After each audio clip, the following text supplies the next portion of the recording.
that is really a remarkable statement. And it is our entire desire to making sure that that capital is put into the ground as soon as possible, that each and every Ukrainian citizen can see the renewal, the rebuild, and they see a pathway for stable and predictable stability and freedom.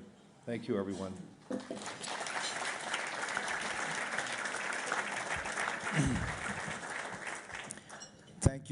Thank you so much, Larry.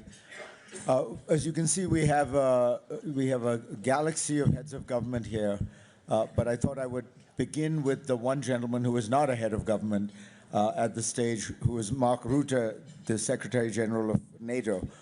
Mark, first, thank you for being here. I know you've been busy for the last 24 hours saving the Western Alliance, for which we all thank you. And you're almost getting as much applause as the Ukrainian soldiers. I guess the question would be, if I may, do you feel after these last few days that the crisis has been resolved over Greenland and that Greenland will remain a sovereign territory of Denmark? And does all of this give you a sense that the United States under current administration is truly committed to the support of Ukraine and to the independence and sovereignty of Ukraine? Yes. But let me say, on the Ukraine, absolutely, answer is yes. And I've never doubted this. President Trump is the one who broke the deadlock with Putin, started to negotiate, which was crucial because he was the only one who was able to do that from his position when he came into office in January. And he is pushing with Steve Witkoff, with Jared Kushner, with Marco Rubio, endlessly, of course with help from many Europeans, Jonathan Power I see here, and so many others in this room, working day in, day out to get the Ukraine issue solved, to get the war brought to an end, a sustainable end, where Russia will never ever try to attack again. And when it comes to the Arctic, President Trump in his first term already said we should spend more time and more energy on the Arctic and to defend the Arctic against the Russians and the Chinese, because the sea lanes are opening up. Greenland, yes, not only Greenland, it is the whole Arctic. 7 nations in NATO, 1 outside NATO, Russia, and these 7 have to defend themselves against Russia and China. And what we discussed yesterday, it was a very good discussion, is how can we do that? 1, how can collectively the NATO allies help here, the 7 in the High North, and also others to support that. But the 7 in the High North, including the United States, because also the United States is an Arctic country because of Alaska. And of course Canada, Iceland, Denmark, Sweden, Finland and Norway. How can we make sure that these countries collectively make sure that the Arctic stays safe, that the Russians and the Chinese stay out? And then when it comes to, so that's one work stream coming out of yesterday, and the other is to make sure when it comes to Greenland, particularly, that we ensure that the Chinese and the Russians will not gain access to the Greenland economy, to militarily to Greenland, and that will be a discussion taken forward based on what already happened last Wednesday when Marco Rubio and Vice President Vance had their discussions with the Danish delegation to take that work forward, to make sure that that can never happen, that the Russians and the Chinese gain access to the Greenland economy or in a military sense. But of course, all of this is not about Greenland or the Arctic. First of all, this is about how can we protect ourselves against our adversaries. Our main adversary is Russia for NATO. And of course, we see China massively building up. So let's not be naive about China. But Russia is our main adversary. And these incredibly courageous Ukrainian soldiers, the Ukrainian military, the Ukrainian population are defending their country against Russia. And what I would hope today, we will discuss how we can help them. They need interceptors. They need our military support going forward. I know we have these peace talks going on. Great. Hopefully they will conclude soon. Yes, I know the European Union freed up 90 billion. Fantastic. But we know that will only be concluded somewhere in April, May. And today, Kiev, Kharkiv, Lviv, but also so many smaller cities in Ukraine are being are being hit by Russian missiles, by Russian drones. We know that water supply is down. We know that electricity is down. It is minus 20 degrees in Kiev as we speak. So what we need is to keep our eyes on the ball of Ukraine. Let's not drop that ball. And that means, yes, great peace talks, fantastic. We will do everything to conclude them successfully, but it will not happen tomorrow. And they need these interceptors, this military support tomorrow. So we have to stay concentrated. So to my European and Canadian friends, we have to do that. And the US is willing to supply as much military stuff Ukraine needs, particularly these interceptors, paid for by Europeans and Canadians. We have to keep going that flow, making sure that it is still there and that we don't lose sight of this main subject, which is fighting the Russians. The Ukrainians are doing it. They need our support. It's also about our collective security. That's what is at stake here.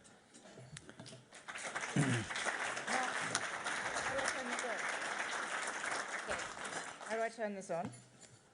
I'm already failing at my co-moderating task since I can't turn the microphone on. Mark, congratulations on the last few days. Fareed, thank you for sharing the stage. And Victor, thank you for again putting together this extraordinary breakfast. And I salute our Ukrainian heroes. This for me is the most important breakfast in Davos. And I'm delighted to be here. Alexander Stubb, President Stubb, I wanted to turn to you and ask you, how do we actually get to the next stage that Mark Rutte has mentioned and to what Larry Fink just called the resolute peace and security that Ukraine needs? What are the next steps and how do we get Russia to the table? Sure. Thanks a lot, Zani, and thanks, Victor, for the invitation. And thank you to all Ukrainian soldiers for what you do for protecting Europe. Before I begin, let me just gently remind on the Arctic question that NATO was just expanded with a country that has 1 million individuals trained in Arctic conditions, and that country is Finland. So I think we can do a lot on Arctic security. Now, my 2 points, one on the peace process and the second one on the narrative of the war. On the peace process, I think we are in a good place in the sense that the United States, Ukraine, and Europe, or more specifically the coalition of the willing, is on the same page. Ever since Jared Kushner came in with the help of the work of Jonathan Powell and many others, we're now in a concrete stage where we're looking at somewhere between 5+2 documents which have to do with security guarantees, the prosperity package, which Larry has been working on, a sequencing document, and many others, and the 20-point plan, of course. I think on this particular situation, we're going to be in a position whereby we have full agreement between Ukraine, the United States, and Europe on what I would consider to be a good package, which has, I think, the elements for a lasting peace. But here's where I come to my second point, and that is that I'm not convinced that Russia will approve this. And this is the worry that I have, and that's why I fully agree with Mark that this is not over. Right now, what we need to do is to focus on the today and the near future and how we can provide and sustain and help Ukraine. Now, on the narrative of the war, this is something that I'm a little bit baffled, both in the international discourse and perhaps in some of the things that we hear also coming from the United States. Let's make this clear. Putin has failed in every and each one of his strategic aims. Number one, he wanted to take over Ukraine and make it Russian. He failed. He will not take over Ukraine, and Ukraine will become a member of the European Union.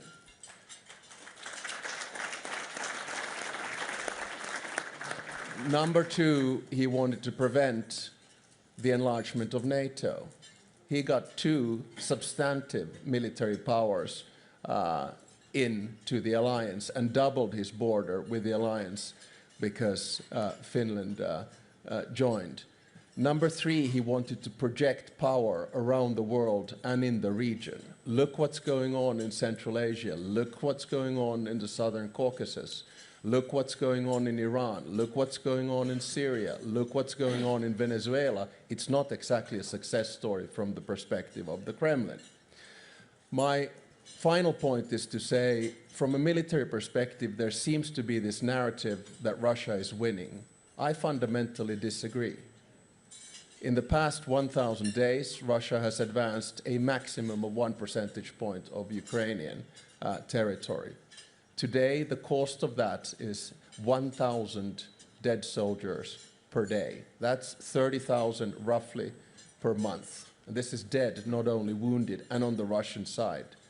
In Afghanistan, in 10 years, 20,000 Russian soldiers died.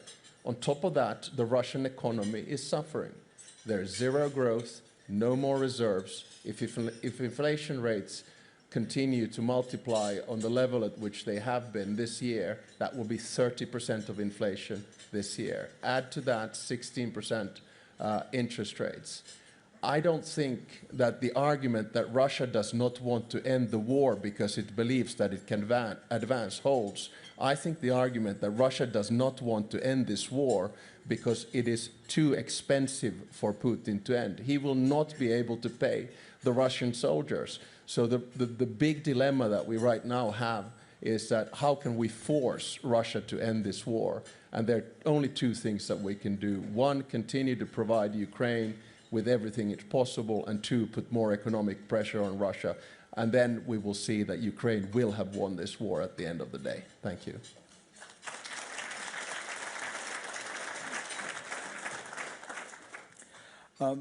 Let me move over to the president of Latvia, who's an old friend of Ukraine, has been at this breakfast many times.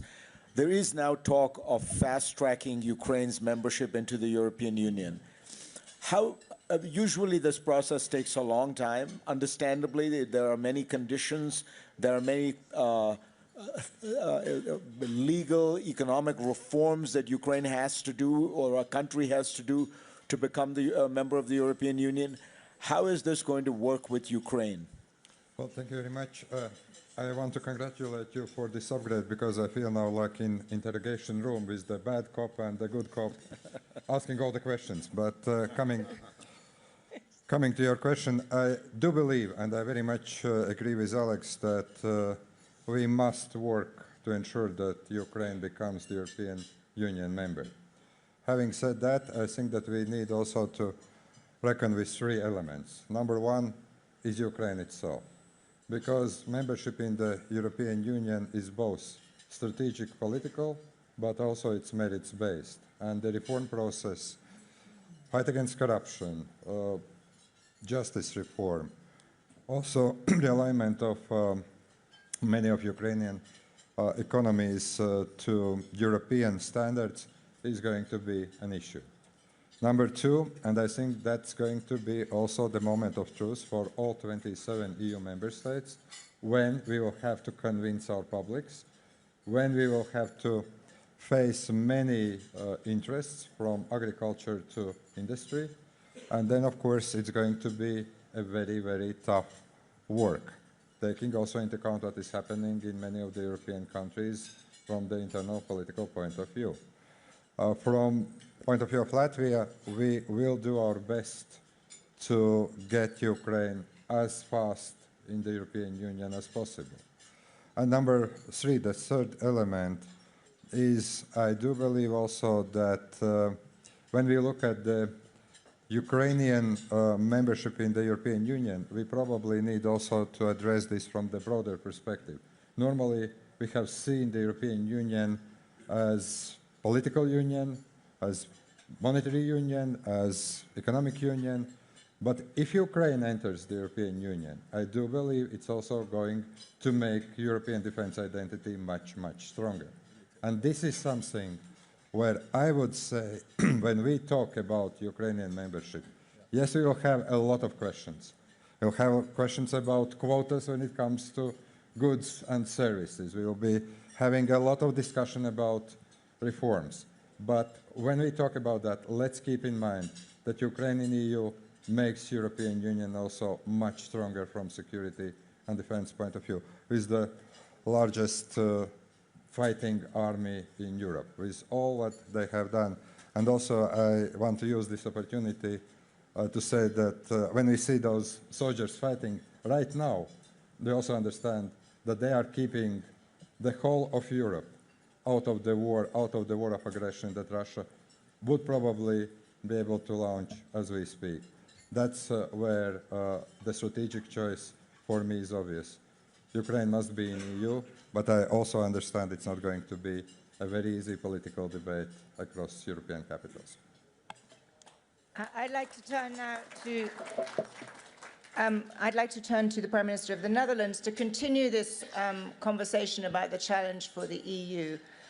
Prime Minister, the President of Latvia has just laid out what Ukraine needs to do, but also what the European Union needs to do. And maybe you could elaborate on how you see the EU rising to the challenges, both of providing financing for these years to come so that we can have this resolute security that Larry Fink laid out, but also the seriousness of the path to EU membership. It will be difficult, as the President laid out, but what do you think needs to be done to give the people in this room confidence that the EU is for real on this?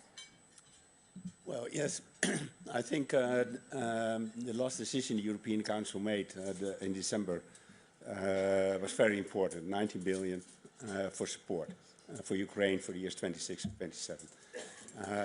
It was a tough European Council, but in the end we made it. And I think it was a very strong signal to the people of Ukraine that we are there, and that we are there for them, and that we fully realize, as the Netherlands have been from the start, that this is not only about Ukraine, but that the Russian aggression war against Ukraine is also about freedom and security in Europe. And that's also why the Dutch actually provided a lot of money, a lot of financial support, political support and military support. And also we're welcoming those who need to go out of Ukraine and find a place somewhere in Europe. And I think that is important. So there can be no question about the support that Europe and the European Union gives to Ukraine. And in relation to the membership, there is no question that the place to be for Ukraine is the European Union. But the pathway to the membership of the European Union, I would probably agree with the President of Latvia. I mean, we have to, it's a balanced process. And the country is currently at war. And it's amazing what the country has been doing in its own governance to step up to the threshold of the European Union. And we should salute that and further support that. And then, in the end, there will be a membership of Ukraine for the European Union. Can I just ask one follow-up onto that? When you say in the end, what kind of time frame are we talking about? Yeah, well, I think that's very difficult. Because if we look at the way we are dealing with it now, it will take a couple of years. We have to be honest about that. Because we don't want to bring the European Union itself unstabilized when a country comes in too quickly. So we have to find ways to make very clear that the European Union is the end station for Ukraine. It's the home for Ukraine. But at the same time, we have to be very careful, also in regard to our population, but also to the institutions, and also for Ukraine itself, that they step up to all the thresholds that are needed to come into the European Union. Ladies and gentlemen, I'm going to take this opportunity to just once again break from the program on stage, because we have a very special guest with us. We have President Trump's representative to deal with negotiations on Ukraine and many other matters, one of the most important members of the Trump administration, and the point man certainly on the discussion of how to negotiate some kind of settlement, Steve Witkoff.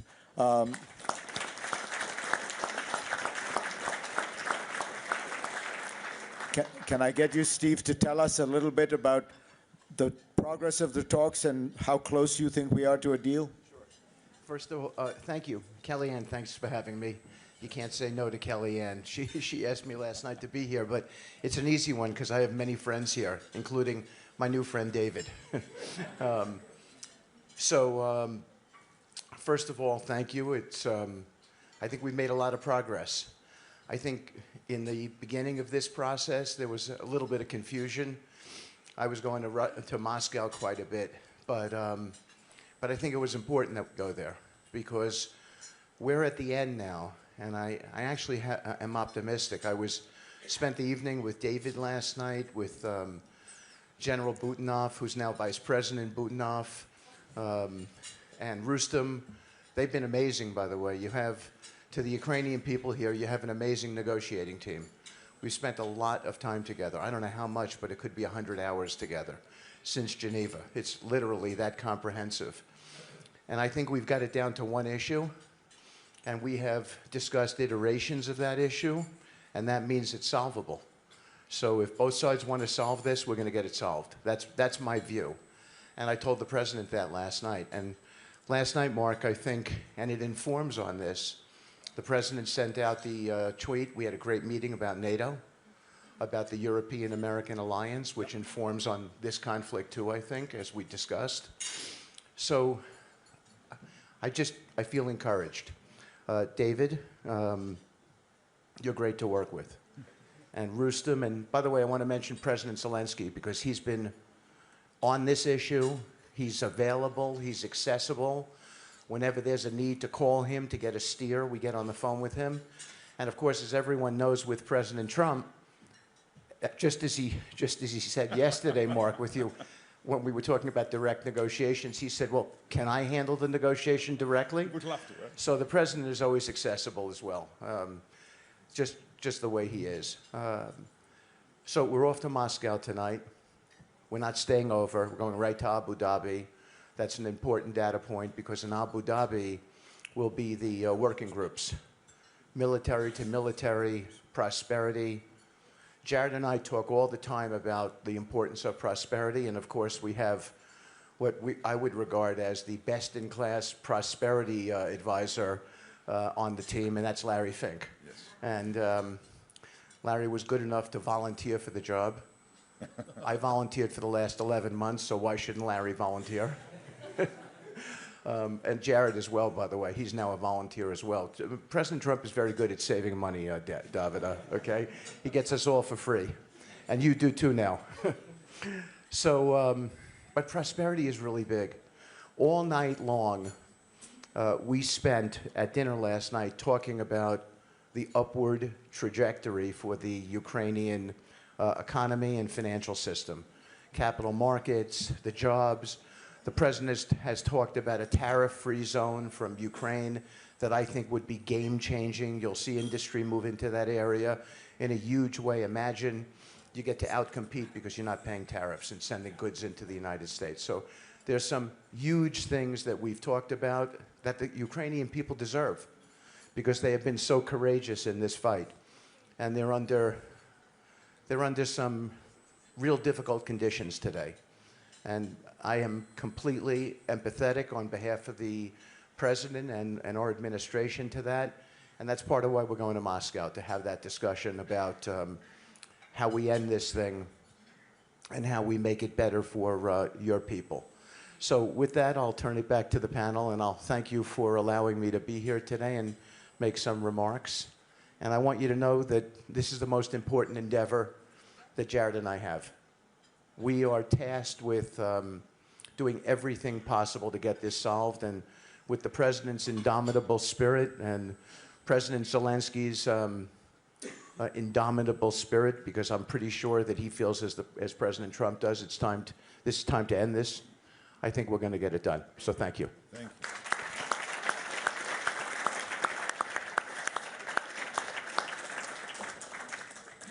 Thank you so much. It was incredibly valuable to hear literally from the negotiator's mouth where things stand. Let me go next to the Prime Minister of Belgium. One of the ways that Europe can demonstrate that it is serious about confronting the challenge from Russia would be, it would seem to me, confiscating Russian sovereign assets. This is an easy demonstration of European will. It does set a precedent, there's no question, and it feels to me that the precedent it sets is if you ruthlessly and aggressively invade your neighbor, violate international law, and commit war crimes, your money is now not safe. Why is that not happening? You know, I ask this because the government of Belgium has had a somewhat complicated stance on this issue. So now I know why you invited me. It's a very nice question. It's of course a very sensitive topic. I think first and foremost I want to say it's Europe's obligation to finance Ukraine, and we did. Europe will never win beauty prizes for the way it takes decisions, but at the end of the day, there is a result, 90 billion to finance Ukraine this year and next year. So we got a solution. It went unnoticed, but we also decided that the Russian central bank money, the immobilized assets, not the frozen assets, the immobilized assets, most of which are in Belgium, in the clearinghouse Euroclear, are immobilized for an indefinite period. This is a very important decision because, of course, you cannot just take somebody's money. We're not at war with Russia. Europe is not at war with Russia. You cannot simply confiscate money. That is an act of war. You shouldn't underestimate it. It has never happened in history. Immobilized money, even during the Second World War, was never confiscated. It would be the very first time that that would happen in history, and that would have grave consequences for Europe, for the belief, the trust in the financial system, for the Eurozone. It is not to be underestimated. There's no such thing as free money. Anything that sounds simple in reality is very complicated. And it went unnoticed, but we immobilized indefinitely. It is no longer depending on the sanctions that we have to prolong every 6 months. And we all know that not everybody at the European table, Europe is not a country, it's not a superstate with a supreme leader, it is a confederation. Everybody needs to agree. And we all know a difficult truth, some European countries are not so pro-Ukrainian. Some might, at some stage, say we do no longer want to prolong sanctions, and then immediately you have to release those assets. Now, if you take assets, confiscate them, spend them, and at a certain moment in time you have to repay them, then you have a big problem. So I think we took a very good decision.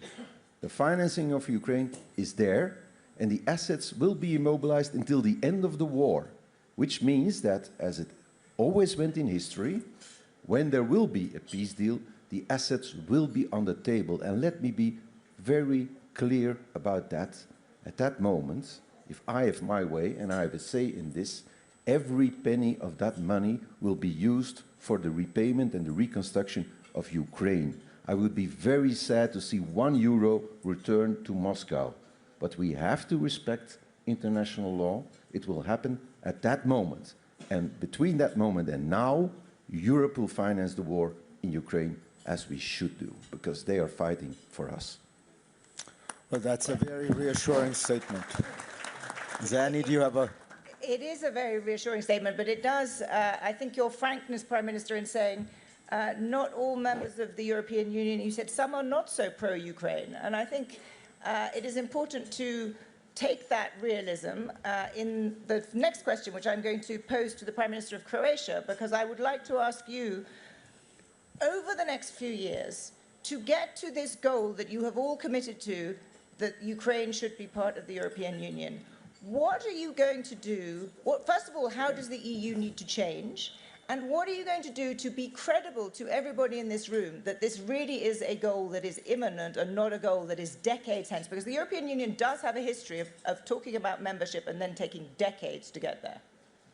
Well, first of all, thanks to Victor for another invitation for the Ukrainian breakfast, and on behalf of Croatian government and someone who has been here for years, Croatia certainly belongs to the group of countries which is very clearly pro-Ukrainian in terms of solidarity and support all along, stemming from our own experience, because Croatia, due to the greater Serbian aggression in the beginning of the 90s, had at one point also 27% of its territory occupied. Ukraine today has around 19.5%, and that is the result of the aggression that is actually long now for more than 12 years. When it comes to the European Union stance towards Ukraine, here I would say that there are some of us who have bilateral agreements with Ukraine clearly defining our support towards membership. This is something I signed with President Zelensky before the second aggression in December in 2021. I think that Dick has said something which is very important. The overall situation with Ukraine, in my view, has three elements. One is the peace process, second is the integration, third one towards the European Union, and third one is the reconstruction. Of course, the conditio sine qua non is to stop the Russian aggression against Ukraine, which actually at the moment we don't see stopping because of the continuous drafting of the new soldiers on the Russian side. Basically, if they lose 1,000 people a day, there are 1,000 new conscripts coming and being prepared for the Ukrainian front. Unfortunately, everything that Alex has said in respect to the effects of the restrictive measures and sanctions and the weakening of the Russian economy and the inflationary pressures and everything that is supposed to have an effect has not translated into a political change in Russia. This is the key problem. And I think Ukraine is, of course, aware, all of us who are there aware. In other circumstances, maybe you would have had a grassroots movement, civil society, media, independent institutions, opposition. Over there, we don't see it. Unfortunately, we are observing very closely, but we don't see it, and we do not really see that this will change. This is important. So on the EU side, there is one element which all our Ukrainian friends should be aware. The approach to the enlargement so far was based on the so-called merit-based approach of every country that aspires to be a member, which means there are criteria, process. When the process is fulfilled, everybody agrees with the Commission's assessment in the Council, and then the process can be completed. What we see now are the signals of the different approach, and that approach is geopolitical. And that is, in my view, the only real chance that speedier integration of Ukraine to the European Union will happen. But it will not happen without two critical debates. The famous fourth Copenhagen criteria, I mean the Copenhagen of 1993, which is the so-called absorption capacity of the European Union. And the absorption capacity in terms of Ukrainian membership means impact on budget, impact on key policies such as agriculture, cohesion, and most of all, the decision-making process. This will have to be combined in a way so that we deliver. That's why I'm not surprised that the Netherlands, who has always been, I would say, the watchdog of the proper enlargement, is a little bit more reserved than those countries who have, we are friends and I can say it, and Mark was exactly the same as you are, so it's not the change. I think the Ukraine has to be aware of this. So one thing is the political aspiration.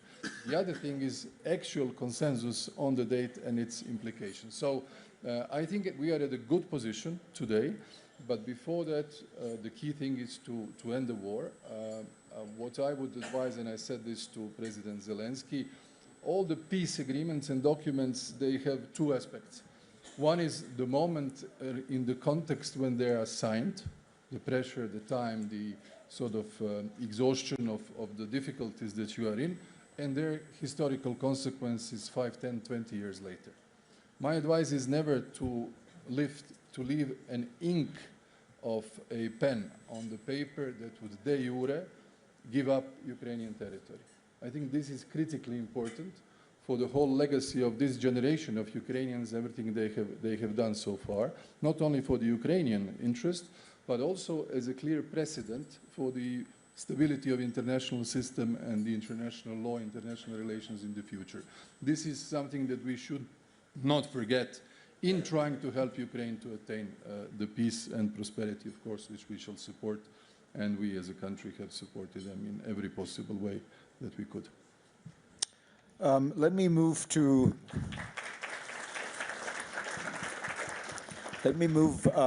a Ukrainian friend, the Deputy Prime Minister of Ukraine, Taras Kachka.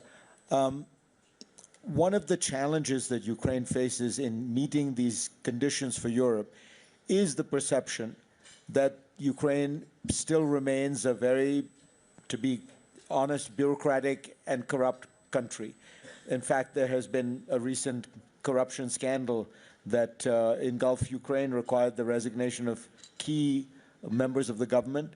What do you think Ukraine can do that will assure Europe and the international community that it is actually engaging in the kind of deep structural reforms, almost a reconstruction of its government, that would be required to genuinely qualify for European Union membership?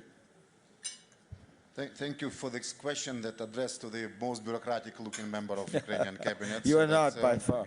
I think that first you see that how the project of bringing prosperity to Ukraine is complex, since we need 7+ speakers to explain all dimensions.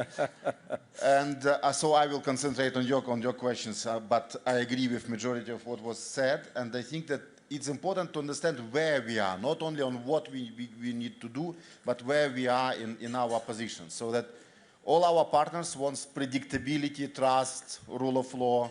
We also want predictability in security guarantee, in financial support, and predictability in accession to the EU. So we need to agree that we are in consent with merit-based approach to EU accession, but we want your commitment to accept us by certain date, so that it will not happen somewhere in uncertainty. And if we are talking about complex figures, we need to find a solution how to bring Ukraine to the EU and provide free tariffs for certain territories to export to the United States, however complex it is in EU trade law. Yeah. But let's talk about rule of law and corruption, where I think that we need to be conscious that we are in the, let's say, final and the most complex stage of structural transformation that lasted since 2015 or 2014. So we, thanks to the current parliament and MPs, we have independent and very functional anti-corruption framework. And the figures for last year, so that just like I will quote as a bureaucrat, yeah, so that's, so NABU has started 737 cases last year. So it has special anti-corruption prosecution made 124 indictments against 280 persons in Ukraine. And courts issued 93 sentences against 130 persons. So it is there. And in my opinion, since I actually presented the resignation of these two ministers in parliament, is that every discovered case in Ukraine is a win, because we are getting cleaner. And yes, indeed, we still have some, let's say, echoes of the July events. Yeah, so indeed it was a mistake, and we all made a lot of mistakes. For example, we non-providing to Ukraine Taurus or Tomahawks, but we fixed our mistake. And the question whether other mistakes are fixed. We still have a lot of indecisiveness among our partners, and that's why we really committed to do the things, and we highlighted this in papers on prosperity, that we committed to all reforms within EU accession. We are saying that we want merit-based accession, and tomorrow I will report to member states on our success and so on. But we need to spend this year not yelling about complexities, not to lecture each other, but to close in all these things, to close the peace deal, to advance on EU accession, on prosperity things, and next year to celebrate, maybe celebrate accession to the EU, even if it sounds fantastic. Thank you.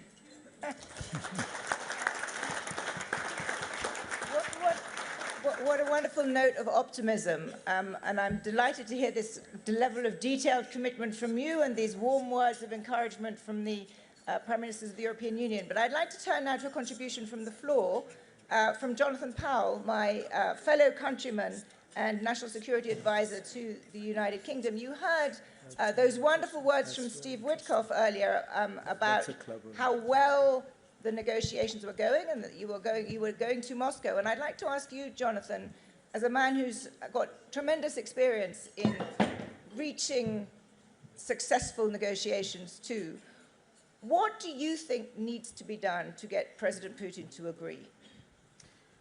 Thanks, Annie, and thank you very much, Victor, for arranging this breakfast. I had the pleasure of meeting these soldiers from Ukraine yesterday, and I would pay tribute not just to their heroism, but also to the suffering that some of them have been through as prisoners of war, and the brutal treatment they've had from the Russians in those circumstances. It's perfectly clear this war won't end with a victory on either side. Russia is not going to be able to defeat Ukraine, thanks to the bravery of these soldiers. Ukraine will not be able to reclaim its territory by physical force, so there have to be negotiations. And President Trump is quite right to push these negotiations, to use his power to make them succeed. And we have made a lot of progress on our side. Steve, Jared, together with the Ukrainian negotiators and Europeans, have agreed a whole range of things, from security guarantees, prosperity, which Larry Fink is working on. But what we haven't seen is any evidence from President Putin that he is prepared to compromise, that he is prepared to negotiate, he's prepared to compromise and actually make peace. I think the only thing, having watched President Putin for 25 years, is that he's very indecisive. He finds it very hard to reach a decision. He's a judo player. He keeps his options open. So I think what we have to do is apply pressure to President Putin, financial pressure, military pressure, and have a deadline where he has to make a decision. I think that's the only thing that will make this work. And now he's become a member of the Board of Peace. I hope he can actually live up to his new role and deliver that peace by engaging seriously. The only other thing I would say is that, having worked on a very large number of both successful and failed peace processes, is they always take a lot longer than you expect. That's one rule for all of them. So I think we should be patient. This won't be solved tomorrow. It's important to push, as Steve is doing, but it doesn't happen immediately. We have to remain committed to it. And most of all, we have to find a way of Putin seriously engaging. And no doubt Steve, given his remarkable abilities, will achieve that tomorrow in Moscow before going on to the Emirates. Thanks.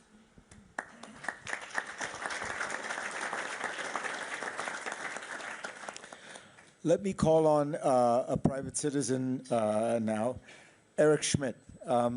About a year into the war, I suggested to Eric that he join me to attend the conference that Victor throws in Ukraine every year, which he has thrown for 20-odd years now, whose purpose is, and this was prescient 20 years ago, to integrate Ukraine into the Western world and to integrate Ukraine into Europe in particular.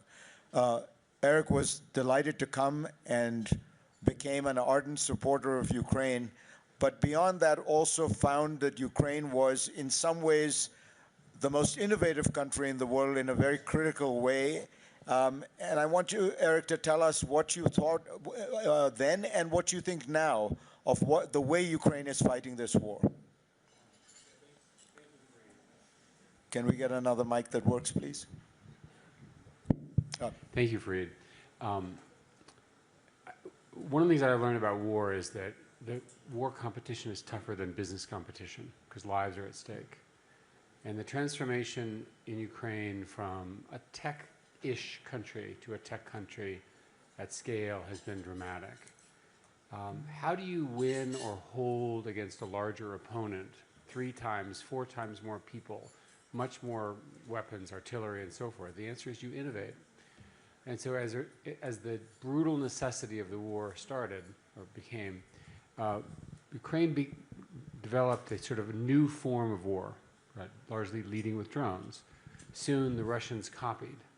And so now in the crucible of this horrible, horrible war, which I spent a lot of time in, you're seeing whole new techniques that will be used in the future for national security, for NATO, for the West, and undoubtedly for our enemies as well. I've come to the view that war is actually going to completely reverse, and that the way you do war and the way you do national security will start with robots in the form of drones, air, land, and sea, and so forth. It is my absolute conviction that when this war is over, that Ukraine will become one of the largest suppliers of this new form of war, new form of defense, because the people are really that good. Yeah. And by the way, having spent a lot of time with these people, you cannot imagine the courage of the people at this table. Thank you very much.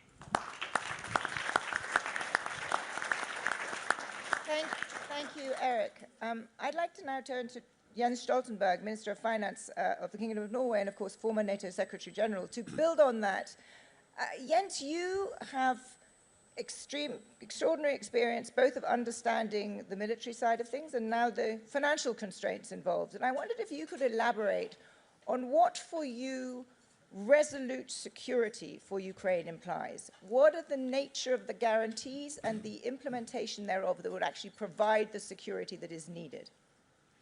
Thank you so much, Sani, and many thanks to Victor for hosting this very important event, and again, many thanks to the Ukrainian soldiers. Well, I think what it holds is that we need to not only agree among ourselves on a platform for peace in Ukraine, but we need to do something which is more difficult, and that is to find a way to agree with President Putin. I met President Putin for the first time in year 2000. He was a newly elected president of Russia. I was a newly elected prime minister of Norway, and over the following years I actually worked with him on many different issues. We were even able to make big agreements on, for instance, a delimitation line in the Barents Sea. So the big question is whether we are able to make an agreement with Putin now on peace in Ukraine. And I don't think we can change Putin's mind. His aim, his ambition is to control Ukraine. There's no doubt about that. But I think we can change Putin's calculus, that if the price he has to pay for controlling Ukraine is too high, then he will be forced to sit down and negotiate something which is acceptable for Ukraine. And the only way to get there is to provide military support to Ukraine. That's the only way, because the cost has to be so high that he accepts to sit down and respect Ukraine as a sovereign independent nation. Therefore, I welcome what NATO and NATO allies do. NATO is playing a more important role in coordinating support, thanks to Mark. But I also, of course, know that the only way NATO can, NATO allies and Western countries can provide support to Ukraine is that individual allies provide that support to Ukraine. And I moved from my position in Brussels to a job I had 30 years ago, being Minister of Finance in Norway. Most people move forward, I will move backwards. But I'm proud that the first decision I was part of, the first bill I put forward to the Parliament, was to triple Norway's financial support to Ukraine. Meaning that we now provide $8.5 billion yearly, last year and this year. We are less than 6 million people, but we need to step up. More support to Ukraine is the only way to facilitate a negotiated solution and to end the war. And that's why this is so important. Thank you. Thanks.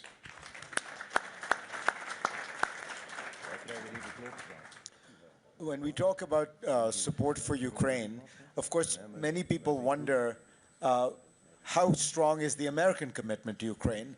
And American government still in the Constitution has 3 branches of government, and we have a very distinguished representative from the first branch of government, Congress.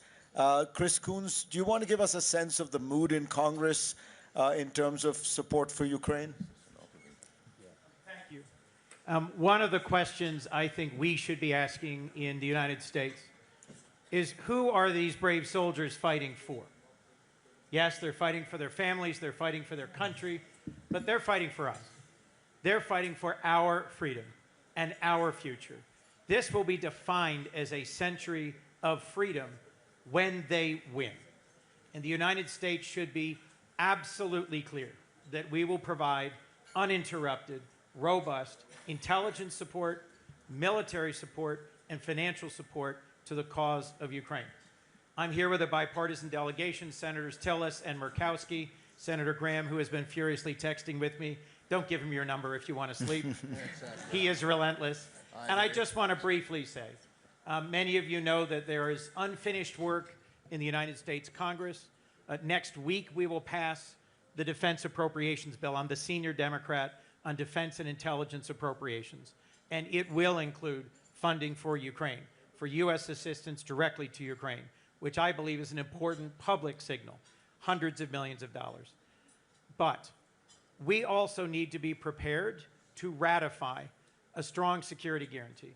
So if we can do what has to be done next and get Putin to the table and provide the pressure on him and on all those who are buying his oil, we can conclude this war. So we need to be insistent and courageous and determined as politicians, every bit as much as these men and women who have served and sacrificed are. And we must be clear-eyed that the issues discussed, admission to the EU, access to frozen funds, sustained reform within Ukraine, incredible innovation that is transforming the future of conflict can and should be met, as Steve mentioned, by tariff-free access to the United States markets and with a persistent and sustained, not just cautious, not just hesitant, but celebratory support of the fight for freedom that these Ukrainians have dedicated their lives and hearts to. Thank you.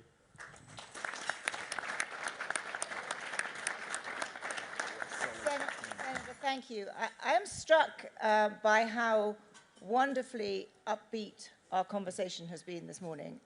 And I'd like now to turn to the Deputy Prime Minister and Minister of Foreign Affairs of Poland, Radek Sikorski, a man who is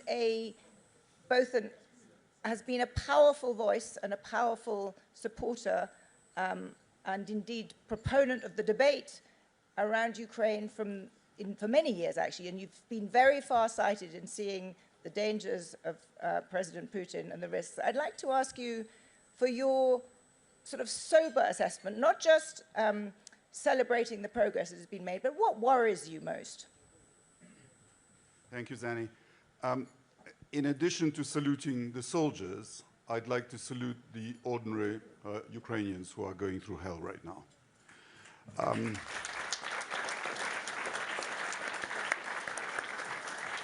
A large proportion of the people of Ukraine live in the type of communist-era housing estates on which I was brought up in communist Poland. And they depend for heat and electricity on these area heating plants. And when the heat and electricity don't come through, you actually have to drain water from the radiators, and then these housing estates become almost unlivable. And you now have an exodus of population from the major population centers, including Kiev. And it's a real danger to Ukraine. These people did nothing to deserve this. Deliberately targeting civilian infrastructure is a war crime. Vladimir Putin is no man of peace. I was very cheered to hear Mr. Wittkow's assessment that we might be close to a deal, and I hope he's right. In the spirit of President Trump's hyper-realism, I'd like to just say what Europe's cards in this are. So last year, we financed not just the war, but also the functioning of the Ukrainian state. The biggest sanction on Russia is the denial of the European market to Russian oil and gas. We have sanctioned the clunker fleet.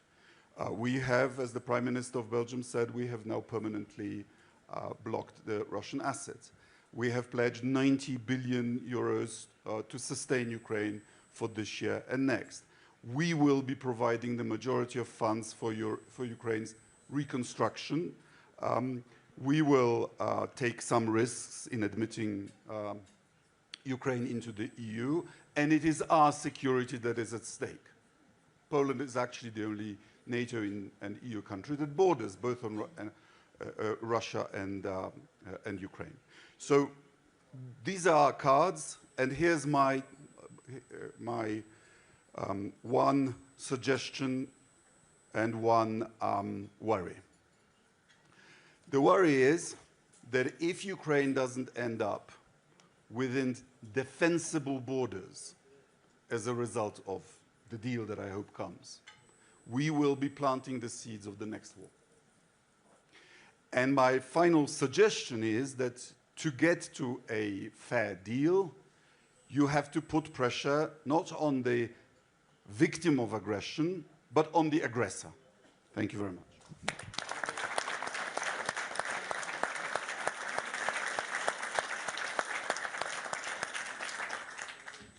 We've spoken a lot about the Ukrainian soldiers who are here, heralded their extraordinary courage. And for those of us who have seen them in Ukraine, it really is remarkable. I thought I'd call on one of them to share perspective at this moment. Yuri Filatov has a job that 3 or 4 years ago didn't exist in any army in the world. He is the unmanned aerial vehicle commander of the 3rd Army Corps. Yuriel. Yeah, thank you. Thank you, gentlemen, ladies. Thank you for this opportunity to come here and to have this message directly from frontline. During these days, we have great conversations with many nations, first of all, European nations, and my main message would be for them. You know, this kind of conversation we have right now is remind me where our conversation during December 2021, probably January 2022, in Ukraine with our friends. And we were also discussing possibilities, what would come and what can happen. Right now we are in a state that international law is not working anymore. And we as Ukrainians know that for a long time. Let's shortly remind how we get here. Ukraine has given 3rd largest nuclear arsenal giveaway for international guarantees. We gave up our missiles to Russia. Actually, they flew later to us again. And then was 2014 and Crimea. And we suppose that, okay, we have guarantees, we have international law. But no, it was not that time. It was inconvenient topic. And we decided to close eyes for this incident. And actually, this is what we see right now is a chain of events that are linked all together. When international law doesn't work, then strength becomes the only thing that accountable. And I believe that, you know, when I was staying in line at enlistment military office in 2022, being an IT professional for 20 years, I was very angry for ourselves because we were believing in this. And that was not there, in fact. You know, right now, I'm talking to you as the Chief Unmanned System Officer of 3rd Army Corps, the corps that is larger than average European army, the corps that is holding 200 kilometers of front line and which is destroying 1,000 enemies per week. And from this perspective, I have a couple of advices. Just accept the reality. The reality, a new reality, that international law doesn't work. This trench, actually, the only thing that these mere empires could actually listen to and could understand. It's not, unfortunately, I don't really believe in deals, because deals also are kind of rational, but they are not. And so please accept this. As soon as you accept, you will not be angry on yourself when something would happen to, first of all, to European. None of individual European armies can withdraw for the army we are holding. We are holding right now 1 million+ army at the border of European Union. We are discussing that acceptance of Ukraine to European Union as it is. In fact, I believe Ukrainian army already a part of European security. We entered by fact the European Union.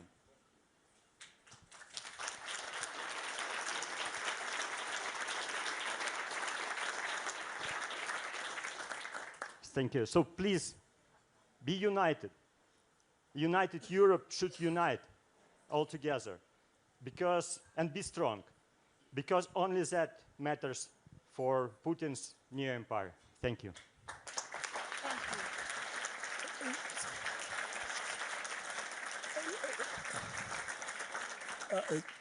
Zanny, can I take this moment to hand over the podium to you, because I have to go and chair the session with the President of Israel in the main WEF hall.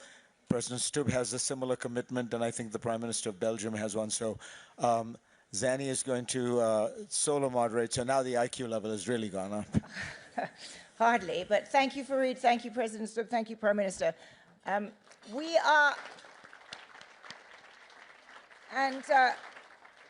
you, Yuri Filatov, for that very powerful intervention and indeed extremely powerful point. Ukraine is already protecting European security. I think that is something absolutely essential for us to know.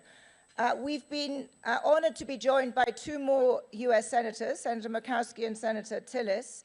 And I wondered, Senator Tillis, whether you would like to offer your perspective on the role that you would like the United States to play, both in the achievement of a peace deal and then in the sustaining of credible security guarantees for Ukraine. Thank you. Good morning. I'm Tom Tillis, Senator from North Carolina. Some of you may not know about North Carolina, but one of the reasons, and actually if I speak about the military service members here, if I shed a tear, it's a tear of gratitude. But we're the home of the Global Response Force. When the President has an emergency somewhere around the world, it's the 82nd Airborne from Fort Bragg that leave and literally can take a city and deploy it anywhere in the world within 96 hours. Down the road from there, we're the home to half of the Marine Corps at Camp Lejeune. I can tell you, gentlemen and ladies of the Ukrainian Army, we are in awe of your courage and what you've done on the battlefield. Will you please stand and let all of us give you a warm round of applause? Please stand.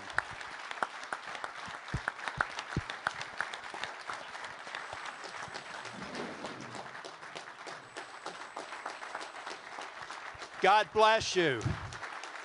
God bless your families. And God bless Ukraine.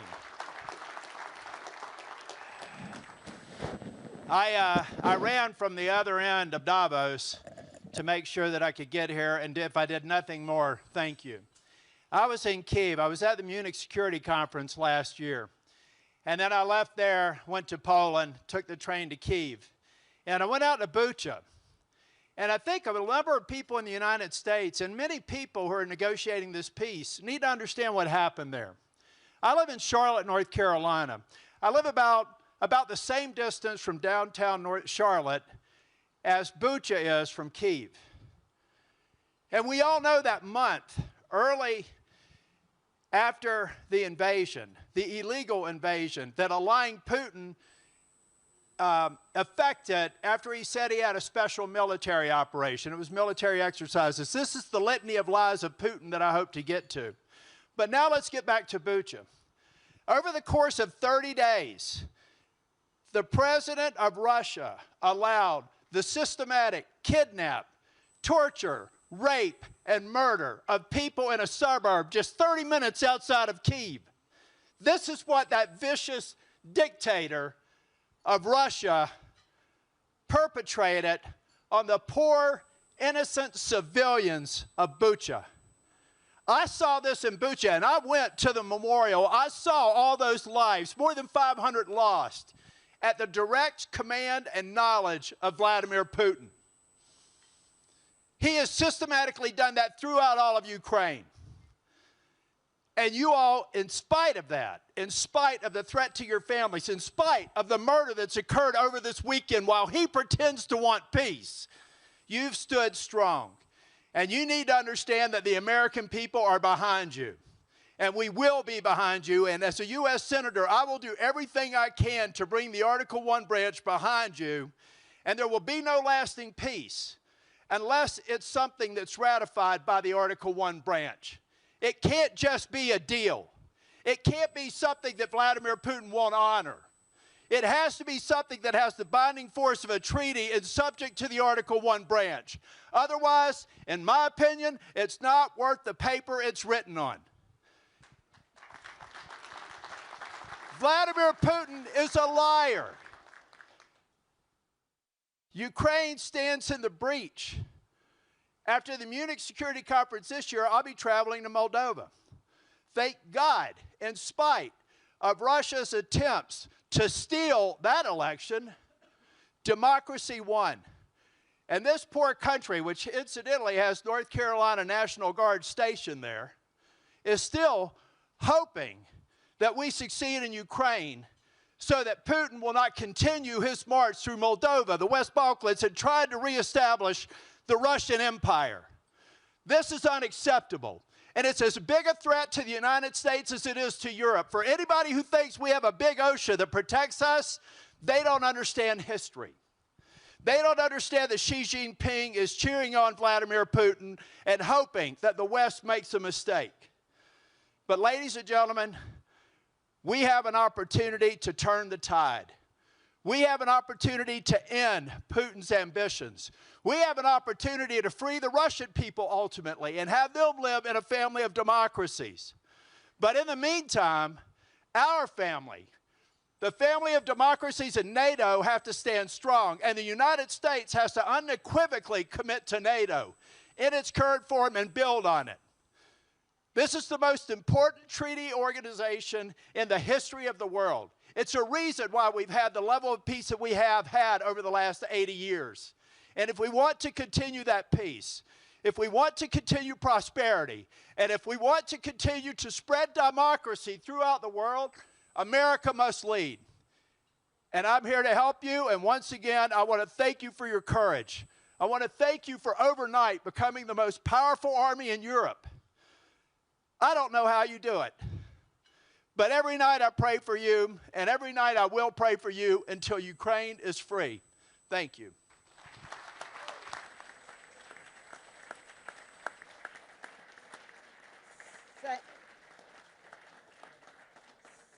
Senator, thank you for those powerful words.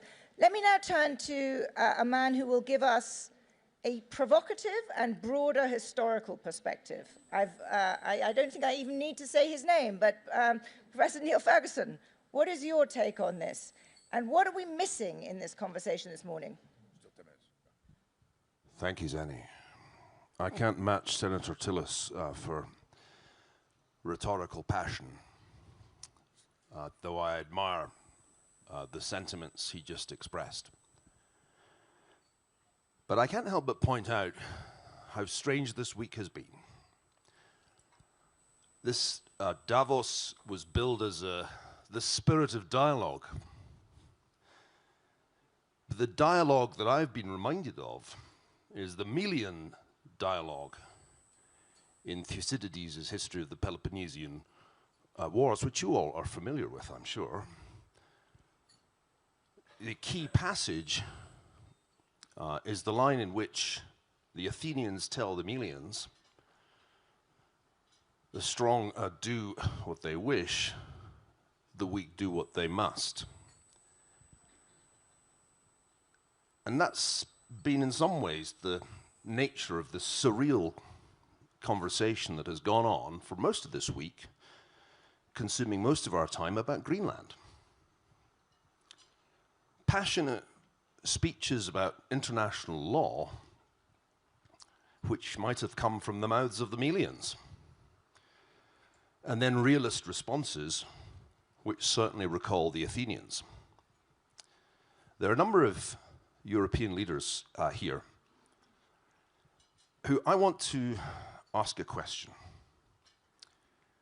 When all the fine speeches have been made about support for Ukraine, I would love to understand why the pace of European rearmament is still so slow. Because it's one thing to commit to increase your defense spending to 3% or even 5% of GDP. It's another to actually do something, to procure the weapons, to modernize the defense forces of Europe. Let me take the example of Denmark. Denmark has very nobly delivered a very large proportion of its arms to Ukraine. I think my friend Moritz Schulrich's Kiel Institute has shown that it's probably delivered one of the largest percentages of its own arms to Ukraine, which is noble. But it's rather Melian if you don't then replace those weapons with new ones and modern ones that meaningfully contribute to Europe's defense capabilities. You are so right, Yuri. Ukraine has become the defense force of the European Union. But where are the defense forces of the real European Union member states? It's unfortunate there are no German representatives here, because that's the key issue that nobody has yet touched on. Why is it that despite the fiscal commitments that have been made by the German government, which are of course an enormously important step, the pace of German rearmament is so painfully slow? Eric Schmidt is one of those people who's making a huge effort to scale Ukrainian drone production. Think what a difference it would make if Germany today announced Operation Warp Speed for German rearmament, huge new gigafactories to scale the technology that the Ukrainians have pioneered, so that not just 3 or 4 million drones can be produced, but 10, 15 million drones. Nothing will change Putin's calculus more decisively than a meaningful increase in the pace of European rearmament. Speeches at Davos aren't going to do it, folks, no matter how passionate they are. But real and meaningful German rearmament, and I'll say also European rearmament, that's another matter. So I would urge my European friends, be a little less Melian and a bit more Athenian, and let's send a signal that no Russian dictator will ever, ever be able to misunderstand. Because of your actions, President Putin, you have required, necessitated something that the Germans hoped they would not have to do. And that is a very rapid rearmament, which I hope will lead a general European rearmament. If any of my European friends would like to comment on this, I would very much like to hear what they are doing to bring about Operation Warp Speed and a meaningful European military response to the Russian threat. Thanks very much. Thank you. Thank you, Neil. Your European friends are indeed itching to comment on this. Mark Rutte is practically jumping out of his chair. Mark, the floor is yours. No, but thanks for the challenge. Of course, I speak for NATO, and NATO is 50% US, and the other 50% are the other 31 allies. But amongst them, of course, outside, next to Canada, we have 30 allies in Europe. I agree with your speech when it would be about weapons delivered to Ukraine. I agree what you said about Denmark, and that they have delivered huge amounts of weapons to Ukraine, and many other countries also did. But it's not sustainable in the way it's going on now, because too many countries are not doing enough. There I would agree with your speech. I do not agree with your speech when it comes to the rearmament of Europe, and particularly not Germany. And I'm going to defend them. Germany spent in 2021 70 billion of their annual budget on defense. By 2029, that will have been risen to 160 billion. I opened a factory in Unterlüß in Germany, which is a factory providing with ammunition, 155 caliber. They have built that factory from nothing. There were sheep grazing there, to having that factory fully automated opened in 14 months. Normally it would take you 10 years to only get the paperwork in order. Now in 14 months, from nothing to a full factory. This is what Germany is doing at the moment. They will massively grow their armed forces. And this is not only Germany, there's many countries. So I agree with you when it comes to support for Ukraine. It has to be more spread. It cannot only be dependent on Norway, the Netherlands, Canada, Denmark, Germany, and a couple of other countries. There we need to have the burden sharing. But when it comes to the rearmament, I think what you said is right. We have to do it, but it is happening, and that's the good news. Prime Minister, you wanted also to add a comment. Just a short comment, and with a lot of appreciation for Niall and his thoughts and the comparison with the ancient Greek times. I think we have to be aware of one simple thing. One is to be the country at war, and the other one is to be covered under the umbrella of collective security in peace. I'll tell you an example of a small country. We are looking forward for 800,000 men in Ukraine under arms after the peace deal. Croatia is a country of 4 million.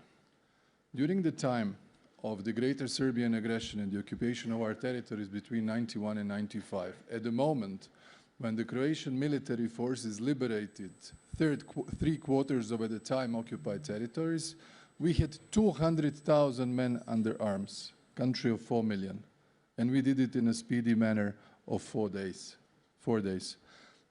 Plus, under the arms embargo.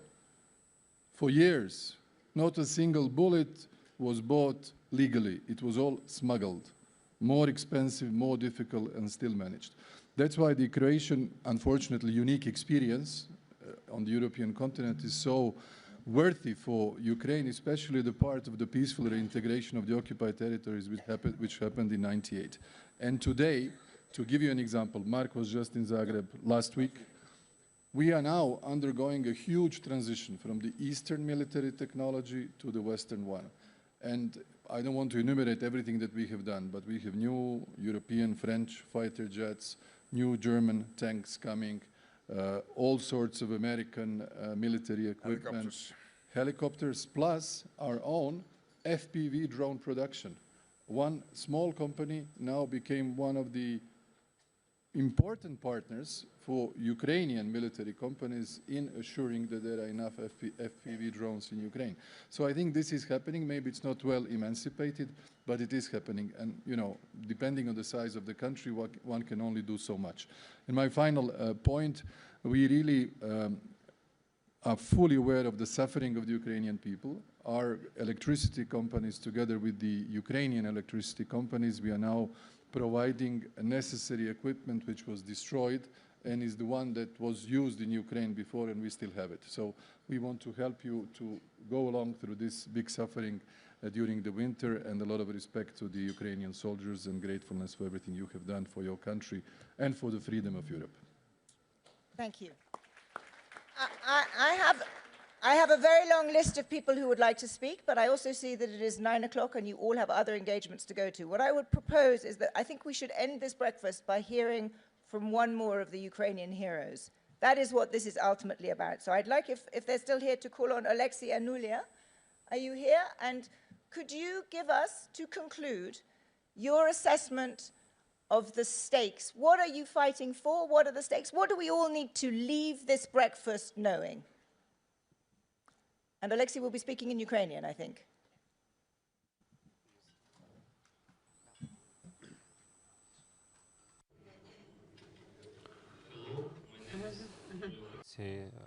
I speak in language in Ukraine because please translate. Your English is excellent. I think you could continue in English. You could continue in English. It's very good.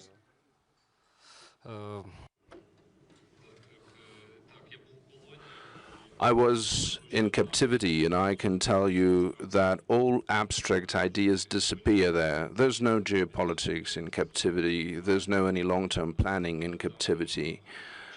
But it is very clear, a message from Russia in captivity, what is freedom?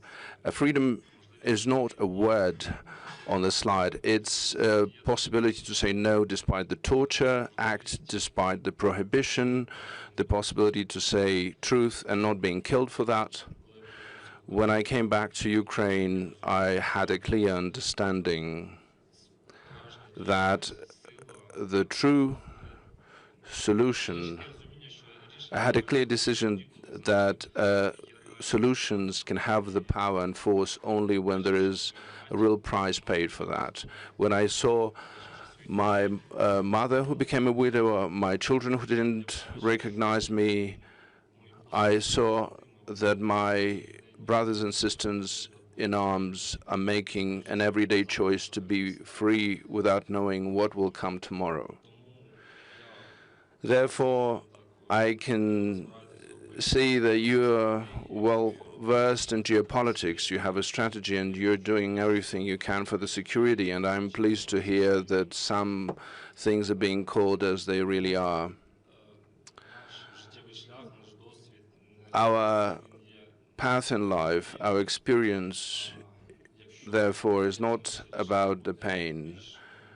If each of your individual decisions will be more specific, more swift, and it will bring about security and peace to Ukraine, then I will be able to explain to my children that our path is not about a pain, it's about a sense, a common sense.